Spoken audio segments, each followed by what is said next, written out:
Você está ouvindo o podcast Missionando, da Agência Presbiteriana de Missões Transculturais.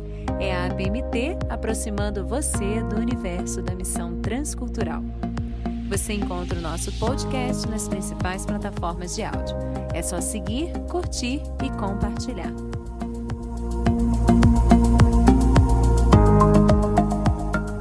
Olá, querido ouvinte do podcast Missionando, eu sou Tabata Mori, jornalista missionária no Timor-Leste, aqui agora com você para mais um episódio da nossa série Os Menos Evangelizados do Brasil, trazendo hoje uma conversa sobre imigrantes e refugiados. E para o bate-papo de hoje estão aqui com a gente a Rosa Maria da Silva, missionária da PMT há 15 anos. Ela já atuou em outros países e há 3 anos trabalha com imigrantes haitianos em Utinga, Santo André, Grande São Paulo. E também está aqui com a gente hoje o pastor João Marcos Rocha, que é missionário há 13 anos e há 6 trabalha com a PMT. Tendo atuado também em outros países, trabalha desde o ano passado no refúgio Manaim, em Una, estado da Bahia, com acolhimento de refugiados afegãos. Bem-vinda, Rosa. Bem-vindo, pastor João Marcos. Tudo bem? Prazer em estar com vocês. Um prazer, a satisfação também estar aqui com vocês para compartilhar desse tema tão atual e tão relevante, né, para nós hoje, que é o tema de refugiados. João Marcos e Rosa, primeiro uma coisa que deve estar aí na cabeça do nosso ouvinte, qual a diferença entre refugiado e imigrante? A gente costuma falar que todo refugiado é um imigrante, mas nem todo imigrante é um refugiado, né? Hoje em dia, pela classificação que se usa, refúgio é um tipo de imigração, contudo, a pessoa que busca refúgio, geralmente em outros países, se refere a um grupo específico de pessoas que se viram obrigadas a sair do seu país, a deixar o seu país, muitas vezes fugindo de uma guerra, fugindo de perseguição, fugindo de catástrofes, né, desastres naturais, e aí elas cruzam uma fronteira internacional. Então, refúgio tem a ver com migração forçada. Já migrante, de forma geral, né, que é o ato de migrar, de mudar de um lugar para o outro, são essas pessoas que se deslocaram por outras razões que não se encaixam nessa definição de refúgio. Rosa, na minha cabeça, e acho que talvez na dos ouvintes também, os haitianos, eles eram refugiados, eles vieram, pelo menos, nessa ideia por causa desse desastre natural que houve no Haiti, 2000. Então eles foram acolhidos aqui. Você pode contar um pouquinho para a gente por que eles vieram e se eles vieram a princípio como refugiados e depois mudaram de status para imigrantes? Como foi isso? Sim, houve um terremoto fortíssimo que assolou o país em 2010 e um país pobre também, né? Muito pobre. E, então, eles saíram e começaram a achar lugar e escolheram o nosso Brasil aqui, né? Que acolhe todo mundo, que já tem no DNA essa acolhida desde a nossa história, né? Desde a descoberta do Brasil. Então, eles adentraram aqui, mas são refugiados, quer dizer, foram forçados a sair a partir dessa definição que se deu, né? Então, tem chegado até hoje esses imigrantes refugiados, né? E eles não param, então eles se deslocam direto de um lugar para o outro, procurando melhores condições de vida. E acho que uma questão interessante aí na definição, talvez, é que o refugiado ele pode solicitar a permanência no país e se tornar um imigrante em solo brasileiro com uma nova documentação, correto? Isso, eu creio que sim. Então, quando ele entra na condição de imigrante ou refugiado, existem dois caminhos, né? Por exemplo, no caso dos afegãos, foi criada uma lei específica para eles entrarem através dessa lei, que é uma lei específica e temporal por causa dessa crise humanitária, né, que se desencadeou ali no Afeganistão.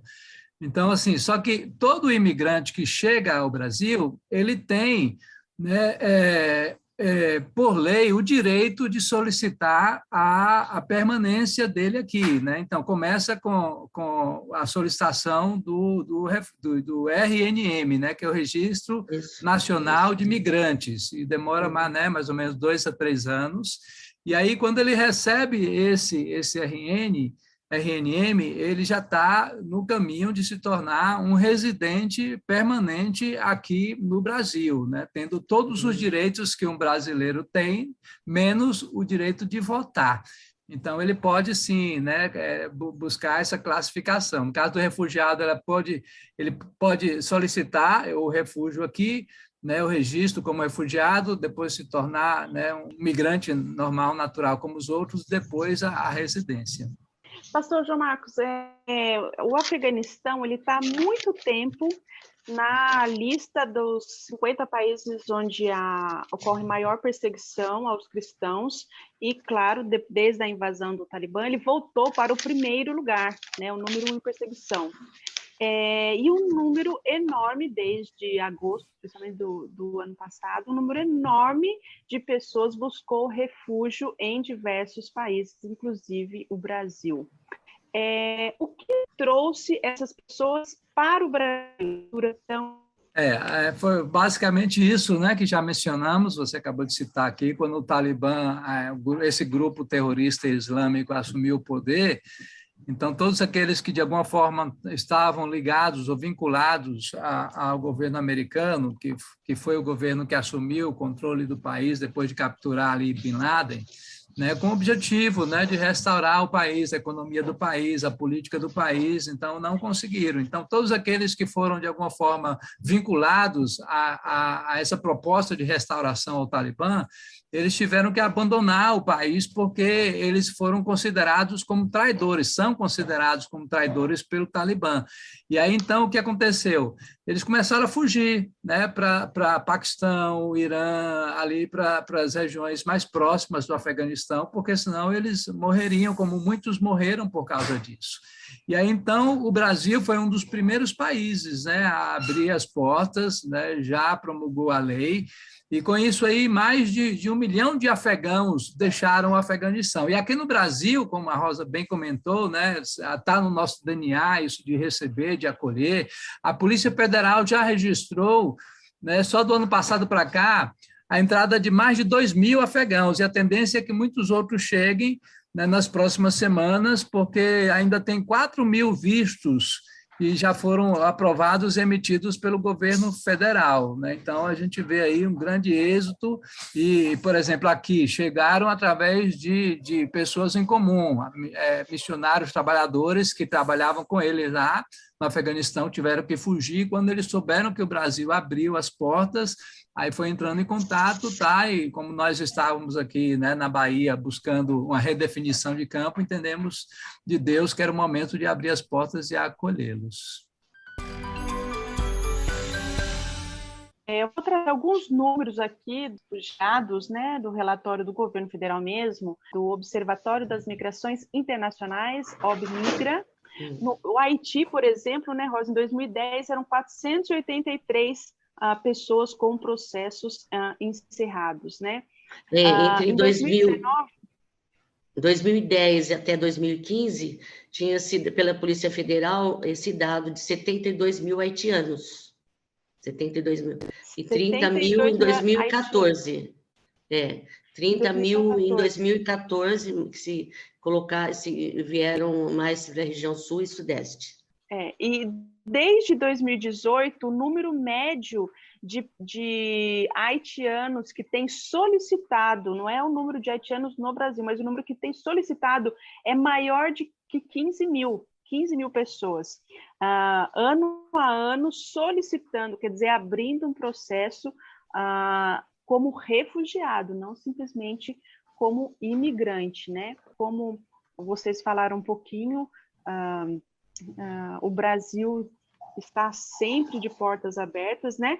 Nós temos imigrantes de mais de 100 nacionalidades no Brasil, inclusive 27 países que são fechados para o evangelho, quer dizer, população de 27 países, inclusive o Afeganistão, né, que é fechado para o evangelho. Então, a igreja brasileira, né, tem que dar atenção para isso realmente, porque é um ministério que a gente tem que olhar para ele. Mas, Rosa e pastor João Marcos, o que faz do Brasil um lugar de refúgio, um lugar acolhedor? Quer dizer, quais são as características culturais que nós brasileiros temos de forma natural que favorecem o acolhimento de refugiados e imigrantes? Rosa, pode Eu creio começar. que seja a personalidade do brasileiro, eles são muito abertos, receptivos, já, como falei, no DNA já tem essa característica de acolher, né? Então, nós já temos mais facilidade para acolher, começando lá por holandeses, portugueses, espanhóis, né, na descoberta do Brasil, e também porque escolhem o Brasil para se identificar com os nossos costumes, a cultura, o clima, e sobretudo para... eles pensam, né, está na cabeça deles, o emprego, arrumar meio de vida, o emprego, né? Mas aí tem o problema, a questão da língua, que eles falam o crioulo haitiano e o francês, né? Então, mas os que já estão no Brasil há 6 anos, 5, já conseguem se comunicar, falar, mas tem bastante dificuldade, pela entonação, pela voz deles, né? Mas se acostumam bem aqui conosco. Além disso que a Rosa falou muito bem, né, dessa característica peculiar nossa como brasileiros, de receber bem, inclusive isso é raro, né, no mundo. Eu destacaria também o aspecto da legislação humanitária, né, que de forma geral o Brasil não só reconhece o direito do refugiado, mas o protege, né? Então, o Brasil faz muito bem isso aí, né? Diferente de outros países. Uma coisa também que favorece a entrada de refugiados no Brasil é a própria posição geográfica do país, né? A gente falou aí do pessoal entrando ali por Roraima, né? Por Pacaraima. Então, é um fluxo. Na verdade, isso já se tornou um fluxo de gente que vem não só da América do Sul, mas também da América Central, como é o caso do Haiti, e até da Ásia, norte da África, e entra aí por esse corredor que já foi aberto aí também, né? E alguns, outro fator, que escolhem o Brasil, às vezes, por falta de opção, né? Desses refugiados que temos recebidos aqui, o Brasil não foi a primeira opção, né? Então, por falta de opção, outros vêm para cá por meio de contatos em comum, como, por exemplo, a maior parte desses afegãos que chegaram aqui. Por que trabalhar com esse grupo no Brasil é considerado missão transcultural? Ajuda aí o nosso ouvinte. A gente não quer que os haitianos, os afegãos, os chineses e todo mundo venham para o nosso país, aprendam a nossa língua e assimilem a nossa cultura? Isso acontece em quanto tempo? E por que a missão transcultural? A missão, eu creio que é transcultural, porque é além da nossa cultura, são culturas diferentes. É muito bom receber esse povo, eles são poliglotas, né? E a gente tem muito que aprender com eles, fazem parte da nossa sociedade, se englobam, né, nas nossas leis, nossa sociedade, e eles assimilam bem a cultura. Eu creio que eles não têm dificuldade de assimilar a nossa cultura, mas têm dificuldade no quesito língua, né? Para se conseguir um emprego. Eles falam, como eu já disse, o crioulo o haitiano francês. Eu aderi a esse grupo de haitianos por eu falar francês também, então fica fácil a comunicação das aulas, do curso, né? Então, é até prazeroso, assim, porque eu faço visitas nas casinhas dele, nas comunidades, e eu chego sem conhecer ninguém, começo falando em português, aí fica uma interrogação para eles, assim, o que essa mulher, o que essa pessoa está falando aqui? E daí eu faço outra pergunta, aí também não responde, qual o seu nome? Marie. né? A única coisa. Mas aí, depois de uns 5 minutos, aí eu dou um ataque falando francês. Uau! Eles falam, como? Você fala francês? Você é francesa, né? Então, aí dá uma aproximação legal.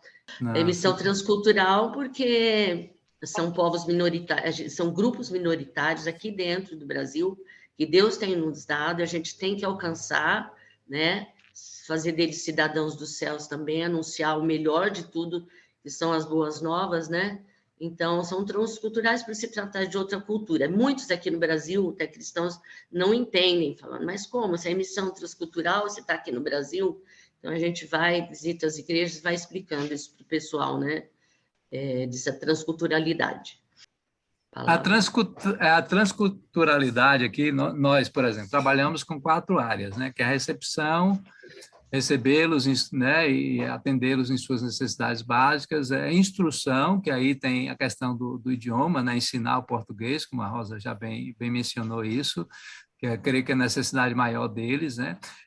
A documentação, né, tirar os documentos deles e inseri-los na sociedade, encaminhando eles para igrejas adotivas, né, para que eles possam, de alguma forma, andar com suas próprias pernas. Então, nós não faríamos isso se a transculturalidade não tivesse presente. Então, essa transculturalidade está diretamente relacionada a essas transformações que ocorrem na junção de 2 culturas diferentes. Então, mesmo que eles dominem a nossa cultura, um pouco do idioma, que é o nosso objetivo, né, eles vão continuar como afegãos, de forma geral, aqueles que fazem e passam por esse processo continuarão como imigrantes, né, aqui no nosso país. É o nosso caso também, quando a gente vai para outro país, sempre a gente vai ser brasileiro, eles vão olhar para a gente como brasileiros, vão abrir a boca, quando abrimos a boca já vamos, né, definir, né, que somos brasileiros, estrangeiros.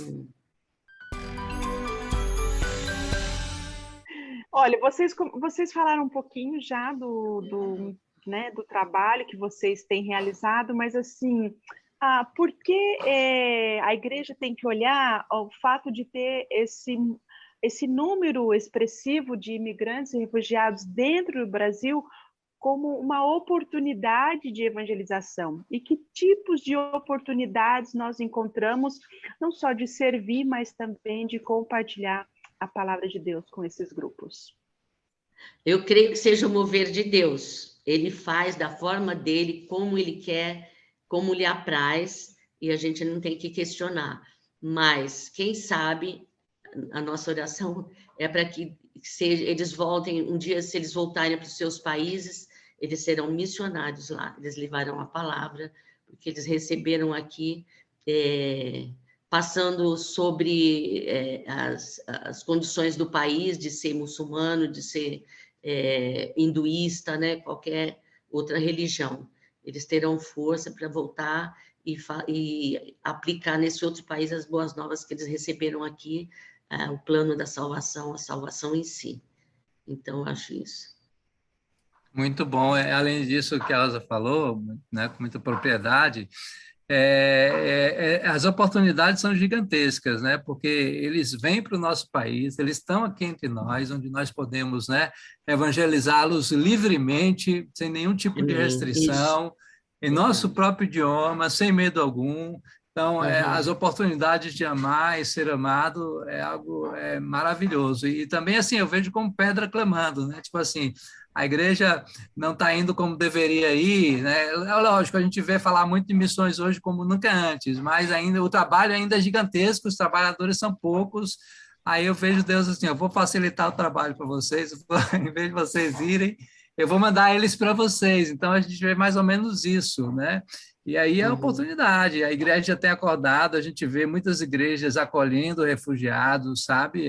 Todo dia eu recebo aqui um telefonema, que maravilha, a gente pode ter essa oportunidade, então a gente vê grandes oportunidades diante de nós aqui, né? Então, assim, o missionário, como você que está aí, tá fora do Brasil hoje, na melhor das hipóteses, né, não poderia, talvez, ter o que a gente tem aqui. Por exemplo, eu estou com né, famílias literalmente dentro da minha casa, onde eu abro a porta e me deparo com um. Né? Então, às vezes, a gente, como missionário, nós vivenciamos isso, a gente vai, tem aquele momento ali, 2, 3 horas, e volta para a nossa casa, mas aqui não, eles estão literalmente dentro da nossa casa, então é uma oportunidade incrível de você mostrar o amor de Jesus. Mas é também um desafio, tanto que esses grupos ainda fazem parte dos menos evangelizados do Brasil. A gente vê que é um número expressivo, mas, por exemplo, se você tem, talvez, que entraram no último ano 70 mil refugiados, ou né, um número assim, esses ainda continuam sendo os menos evangelizados do Brasil. Então, qual é o desafio específico de fazer missão com esses grupos em solo brasileiro? Eu diria que quebrar barreiras, né? Barreiras, preconceitos, conceitos errôneos e equivocados que, infelizmente, ainda existem quanto a essa concepção de que missionário é um grupo específico de pessoas, né, que tem que sair. Então, acho que Deus está trabalhando isso na igreja. Então, o maior desafio que eu vejo hoje aqui é esse desafio de lutar contra essa ideia de terceirizar a obra missionária, né? Então, achar que missionários é só um grupo, assim, a igreja é uma igreja missionária. A igreja tem que se levantar contra essa ideia errada de que é somente alguns. A missão é da igreja, é de cada um. Se cada um é convertido, automaticamente ele tem que entender que ele faz parte desse processo aí. O como é um detalhe, né? É orando, é financiando a obra missionária, é indo também, e tudo isso ao mesmo tempo, né? Então, eu creio que esse é o maior desafio que está diante de nós, que eu tenho encontrado dia a dia. Bem, a gente está ciente da grande vulnerabilidade deles, né? Então, a gente abraça, a igreja abraça, ama, né? Compartilha da vida deles, isso é muito importante. A gente sabe que 70% deles têm linhagem africana também, né? Como também tem grupos do Senegal, do Congo, vários chegando aqui no Brasil, né? Então, Deus está chama-os para essa grande comissão.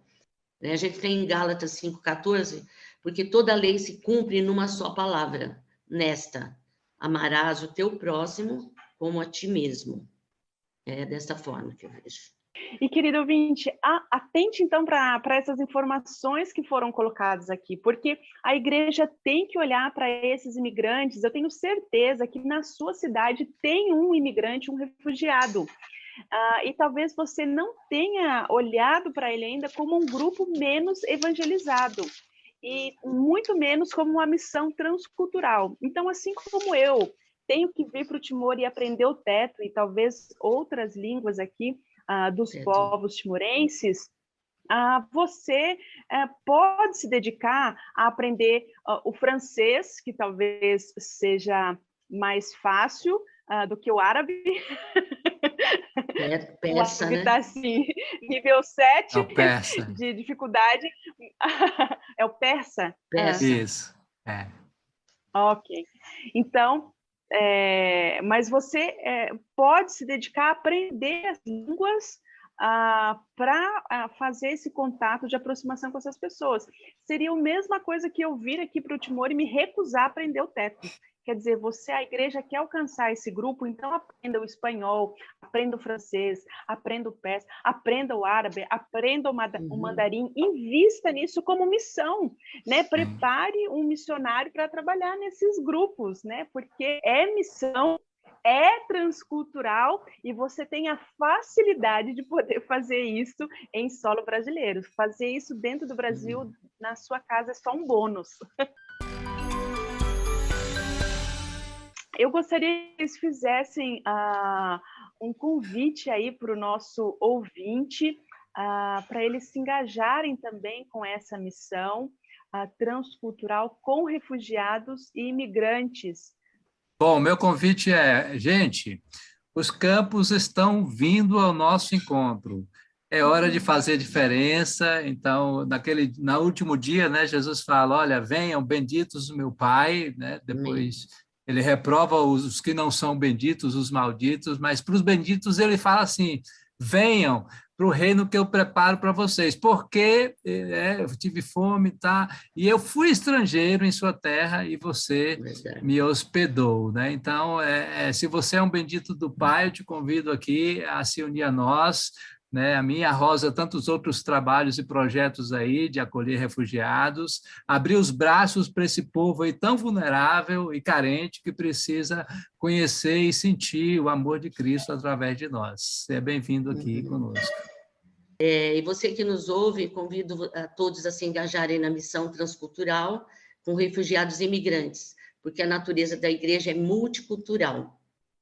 Ela é a resposta de Deus para as nações. Enfim, o campo missionário veio bater a nossa porta através dos refugiados e imigrantes, e devemos fazer essas pessoas cidadãs dos céus. E Levítico 19:34 diz: como natural entre vós será o estrangeiro que peregrina convosco. Amá-lo-ás como a ti mesmo, pois estrangeiros fostes na terra do Egito.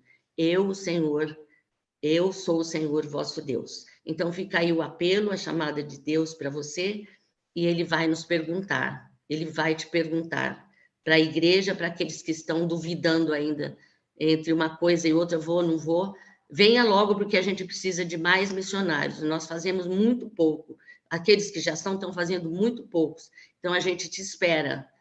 Responda ao ID de Jesus e saiba que é uma ida sem volta, não é, Johnny? Com certeza. Fica aí o apelo. E ele vai nos perguntar um dia, né? O que vocês estão fazendo com aqueles que eu estou enviando para vocês? Deus abençoe a todos.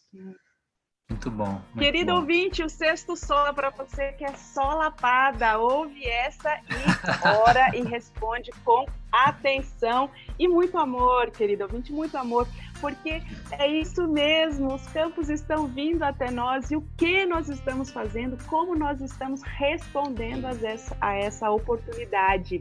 E tem mais, não sabe quem são os menos evangelizados do Brasil? Nós temos um episódio aqui que conta para você todos esses grupos e dá uma olhada aqui na nossa série dos menos evangelizados. Nós já temos aí um bate-papo sobre ribeirinhos e sertanejos, sobre indígenas fora da Amazônia, agora esse sobre refugiados e imigrantes, e vem mais por aí, então fica de olho aqui na nossa playlist.